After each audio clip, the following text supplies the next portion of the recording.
This is Euronews Now. Here are your headlines. The war starts to move west with strikes on Lviv, a refuge for those fleeing, while in Mariupol, the humanitarian situation deteriorates day by day. 8 years on from the annexation of Crimea, President Putin celebrates the anniversary and war in Ukraine with a massive rally, but his speech cuts out on TV broadcasts. US President Biden speaks to Chinese President Xi amid concerns Beijing could help Russia with its ongoing invasion of Ukraine. The EU denies allegations of a double standard over the Ukrainian crisis. Here in the Cube, we speak to a Syrian refugee. I'm Helena Humphrey. Thanks for joining me.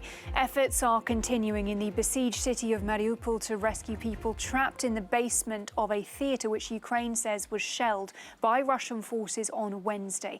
130 people have so far been rescued, but reports say over 1,000 more are still under the rubble. Moscow denies being behind the attack. In the western Ukrainian city of Lviv, Russian missiles destroyed an aircraft repair plant. The city was a safe haven for people fleeing the fighting, but it has now become a target as well. In Kyiv, more residential buildings have been under bombardment, but as our international correspondent Annalise Borges reports, those living through the violence are trying to maintain some normality. Another day. Another shelled residential area in Ukraine's capital, Kyiv. They bombed everything. Russians are our brothers, but they shelled us. There were 3 ambulances here. Local authorities say a Russian missile hit the apartment blocks, killing at least 1 person and wounding dozens of others. I don't know what to say, only to curse them. Especially Putin. Over the past week, Kyiv has been hit multiple times, but residents who are left here are doing their best to carry on. And why are you walking? Isn't it dangerous?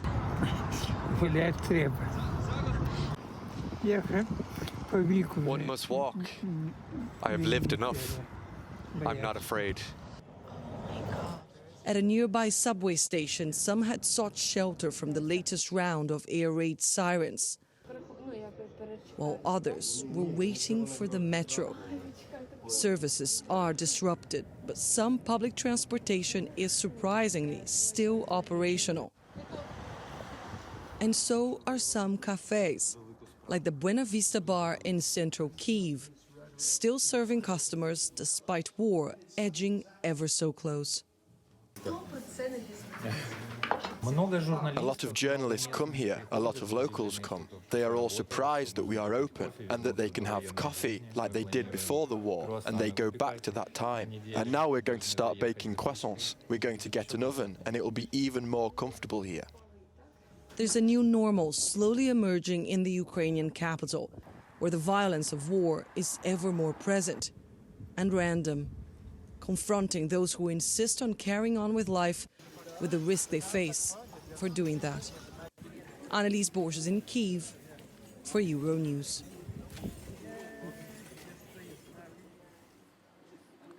Well, from Kyiv, our international correspondent Annalise Borges told us that the recent shelling of residential areas has heightened tension in Ukraine's capital. Air raid sirens started once again. They have become a recurring thing here in the Ukrainian capital since the war started, but even more so over the last few days since these residential areas have been shelled. Multiple residential areas across the city, killing at least 5 people in the last week alone. 222 people are believed to have died in Kyiv since the war started. It's unclear whether Russians are firing at random or if they have been targeting these civilian spaces. What is clear is that rockets or pieces of rocket shrapnel are falling from the sky and destroying infrastructure and lives, of course. There are reports that these Russian forces that have been trying to encircle the city from the east and from the northwest have stalled and are struggling in face of Ukrainian resistance. And of course, even though that is difficult to verify, what many analysts predicted it was going to be an easy and fast war if Russia decided to invade Ukraine, and the tanks would be rolling in and entering Kyiv in a matter of days. Well, that has really not materialized. And against all odds, Ukrainian soldiers, many of whom had no experience in the battlefield before this war started, are digging in and putting up a fight and still in control of their capital. Well, elsewhere in the country, Annalise, there is the sense that the war is moving west after that strike in Lviv, and then also reports of just horrendous humanitarian situations in other cities which are encircled. Indeed, there's a sense that the war has been moving westward for a while now, since Moscow started targeting areas and cities near Lviv. There was that military base 20 kilometers from the Polish border, and now that plane repair facility right next to the airport. Residents in Lviv describing seeing the smoke, hearing the explosion, and seeing the smoke from the center of the city. And that is significant, Helena, because that's where hundreds of thousands of Ukrainians who have fled the conflict in the east, in the south, and around Kyiv, that's where they fled to. And that is also where thousands of Ukrainians who have been living abroad came to try and help. They have been organizing the help from there. They have been organizing fundraisings. They have been putting up databases with the names of people who are in need and seeking support from European individuals who want to help.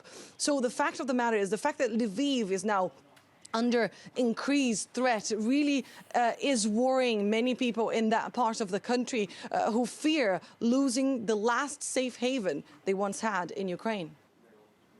Well, French President Emmanuel Macron has asked for concrete and verifiable measures to be taken to lift the siege of Mariupol and to stop the shelling of the Ukrainian city. Now, Macron spoke to President Vladimir Putin for over an hour, where he expressed extreme concern about the situation in the port city. Food, water and medical supplies are low due to sustained Russian shelling.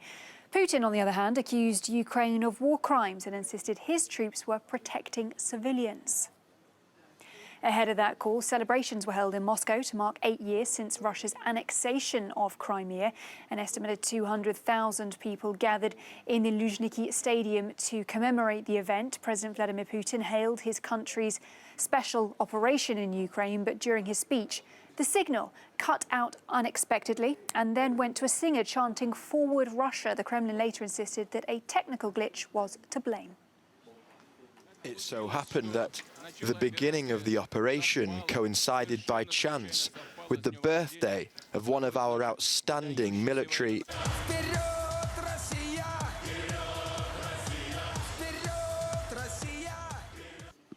Well, our correspondent Galina Polanskaya told us that despite the Kremlin's response, technical errors like this one are actually very unusual on Russian TV broadcasts. Well, this soccer stadium Luzhniki was packed when Vladimir Putin appeared on the stage and promised Russia that all of the Kremlin aims in Crimea and Ukraine will be achieved, and said that Russia has never witnessed such a unification. Remembered words of a Russian general saying, quote, "Those threats will go to the glory of Russia." And all of this sudden, his speech, which was shown live on all the state channels in Russia, was cut. And what we saw was the same song that was broadcasted just minutes before Vladimir Putin was on stage. There were so many questions on Telegram channels. People were just really... it's something that has never, ever happened before. And of course, you've just said the Kremlin's official explanation is some technical glitch. That's all we know for now. And speaking about those Russians who were there, officially 200,000 came to this stadium. Some independent Telegram Russian media, which still are functioning, say that most of them were paid a small sum of money or were civil servants. But of course, it's not possible to verify those facts. They were all chanting and had those flags with the letter Z, a symbol of what is Russia doing in Ukraine. The same letter was painted on the doors of the apartments of those Russians who said no to war, alongside with the threats of those Russians whom Vladimir Putin dubbed national traitors and the fifth column of the nation. Well, China's President Xi Jinping has told his US counterpart Joe Biden that both countries have a responsibility to achieve world peace. The two leaders spoke for nearly 2 hours by phone on Friday at a critical time during the Russian invasion of Ukraine. President Xi also told President Biden that the war is not something they would have wanted to see. The talks come amid concerns in Washington that Beijing may come to Moscow's aid with either military equipment or funds. Ray Suarez is in Washington for us and said that Biden may have some leverage over Xi, whose ultimate goal is likely to be global geopolitical stability. This comes at an interesting time in China's relationship with Russia as well, after Vladimir Putin was one of the few world leaders to attend the Winter Olympics in Beijing just a few weeks ago. And at that time, the two countries cemented a very close relationship. But the economic relationship between China and the United States is seen by Chinese officials as critical. Joe Biden understands he has a lot of leverage in talking with Xi Jinping. He urged China not to intervene militarily, questioned the Chinese moves to perhaps be Russia's banker moving forward in order to evade sanctions, and urged the Chinese basically to do something that they haven't done yet, which has attracted a lot of attention among American leaders. That is, condemn the Russian occupation, because it would appear to violate some of China's strict rules about its place in international relationships. It's adamant that third-party countries like the United States not interfere with China's bilateral relationships with other countries. It insists on absolute freedom of movement on the world stage, and being lectured by another country about how to handle itself would be anathema to China. But at the same time, China craves stability. It's that stability that's helped make it a rising economic power. So Joe Biden realizes he's got China in kind of a difficult spot, especially as the Russian offensive against Ukraine has sputtered and stalled outside major cities.